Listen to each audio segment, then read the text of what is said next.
Aujourd'hui, nous allons apprendre par rapport aux mesures des longueurs.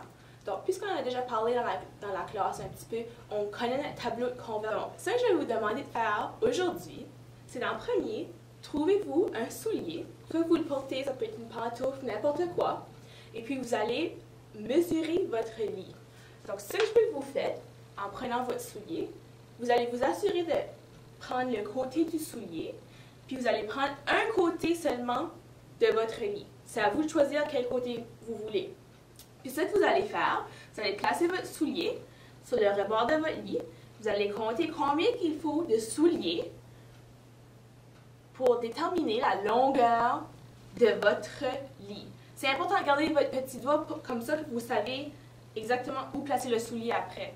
Donc, mettez la vidéo sur pause et puis revenez après et on continuera ensemble. Bon, maintenant qu'on est de retour, je vais que vous regardiez à votre soulier. OK? Vous allez vous assurer que vous avez utilisé le côté de votre soulier. Moi, je vais le faire en classe ici. Je vais prendre le côté du pupitre qu'on a en avant, le plus long, mettre le côté à table. Donc, notre table en classe, si vous vous rappelez bien, elle ressemble comme ceci. Moi, j'ai mesuré ce côté ici. Donc, ça serait important que vous écrivez sur votre feuille quel côté de votre lit que vous avez mesuré. Donc, ce côté de la table ici, il mesure, on a dit 5 souliers et 1/3. D'accord? Donc, ce qu'on va faire maintenant, si vous avez encore votre soulier, on veut savoir en unité de mesure qu'on a, nous, on connaît. On connaît des millimètres, on connaît des centimètres, on connaît des décimètres et des mètres. Donc, avec notre soulier, moi, je veux savoir exactement cette table-là, ça peut aller comment longue? Qu'est-ce qu'il faut faire? Il va falloir mesurer notre soulier et puis ensuite faire la multiplication pour trouver c'est quoi exactement la longueur de notre table. Donc, c'est à vous de choisir l'unité de mesure que vous voulez. Vous devriez avoir une règle à la maison qui est des centimètres ou des millimètres. C'est à vous de choisir comment vous allez mesurer votre soulier. Assurez-vous de bien mesurer le côté de votre soulier, d'accord? Donc, mon soulier ici, il est à peu près à 12 cm. Et puis, la table, elle est 5 souliers et 1/3. Donc, comment est-ce que je vais faire ça? Comment est-ce que je vais trouver la longueur de la table en centimètres? Bon, ce que je vais faire, c'est une multiplication. On a 5 souliers entiers fois 12 cm. Donc, 5 fois 12 cm va me donner 60 cm. Et là, qu'est-ce que je fais avec mon 1/3? Il reste encore 1/3 d'un soulier à calculer.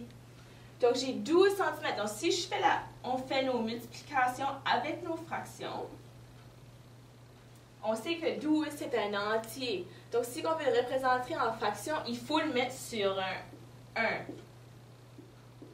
Donc, on va faire notre multiplication. 12 fois 1 me donne 12.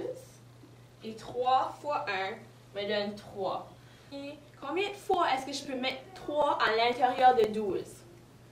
4 fois. Donc, j'ai 4 cm. Maintenant, qu'est-ce que j'ai là? J'ai deux différentes mesures. Il faut les ajouter, n'est-ce pas? J'ai 5 souliers et 1/3. C'est ça la longueur de ma table. Ceci, 64 cm, c'est la longueur de notre table, le côté le plus long. Donc maintenant, j'aimerais que vous seriez capable de le faire aussi, mesurer le côté de votre lit. Même si c'est en millimètres, si vous avez choisi des mesures de millimètres, c'est correct. Donc, c'est à vous, demain, quand on rentre en classe, on va comparer nos mesures pour voir qu'est-ce qui s'est passé. Maintenant, on va parler des capacités.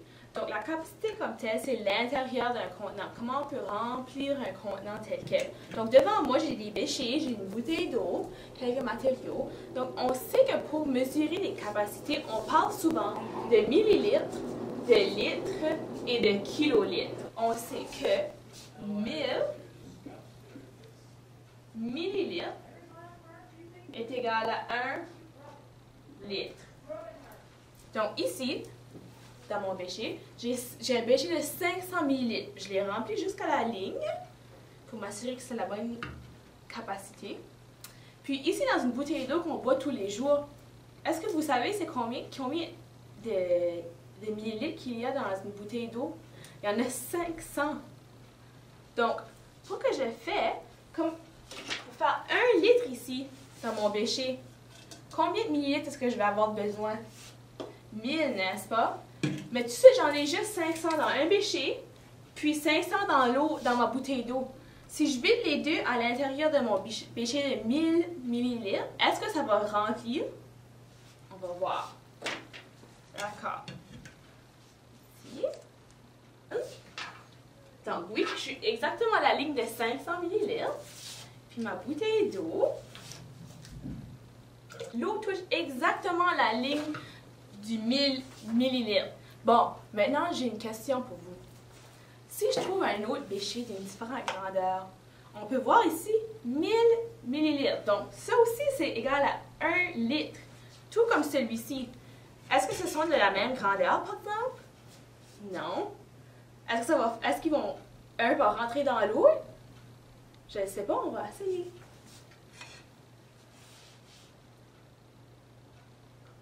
Arrivé encore une fois juste à la ligne du 1000 millilitres. Donc, on peut voir que même si nos contenants ne sont pas pareils, que leur capacité peut être pareille, par exemple. Bonjour les élèves. Maintenant, nous allons parler par rapport aux grammes. Maintenant, on sait que les grammes, c'est surtout des solides. On savait-tu que les grammes sont souvent représentés sur nos barres de chocolat? Yum! Voici les chocolats préférés à Madame Brittany. Donc, à l'intérieur de ce sac, on voit qu'il y a 165 grammes. Donc, ici, on a un morceau du chocolat. Donc, il n'y a pas 165 grammes à l'intérieur de ce petit morceau ici. Ce chocolat ici vaut combien de grammes? Donc, j'ai 165 grammes pour le sac au complet. Et sur le sac, nous pouvons voir qu'il y a 30 morceaux de chocolat. Donc, s'il y a 165 grammes pour 30 morceaux, combien est-ce qu'il va y en avoir pour un morceau? Donc, combien de fois est-ce que 30 rentre à l'intérieur de 165? Donc, on va faire une division. Ou combien vaut un morceau de chocolat? Combien de grammes est-ce qu'il y a dans un morceau? Donc, si j'ai 165 grammes dans 30 morceaux, combien est-ce qu'il y a de grammes à l'intérieur de un morceau? Donc, 165 divisé par 30 fois 3 me donne 15. Alors, 5 fois 30 va me donner combien? 150. Est-ce que je peux rentrer 150 à l'intérieur de 165? Oui. Donc, 150. Donc, 30 fois 5. Donc là, il va me rester. Donc, je fais mon calcul. 5. 6 moins 5 me donne 1. Puis 0. Donc, il me reste 15. Maintenant, est-ce que 30 rentre à l'intérieur de 15? Non, hein? Comment est-ce que je vais faire ça? Est-ce que vous vous rappelez, il faut ajouter une virgule, n'est-ce pas? Et là, je peux ajouter un 0 à la fin de mon 15, qui va me donner 150. Puis qu'est-ce qu'on vient de dire?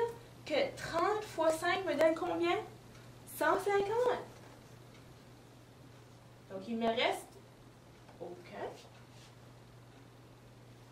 aucune unité.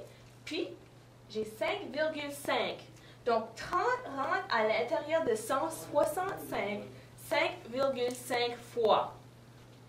Donc, les grammes que j'utilise, qui est à l'intérieur de ces petits morceaux, est 5,5.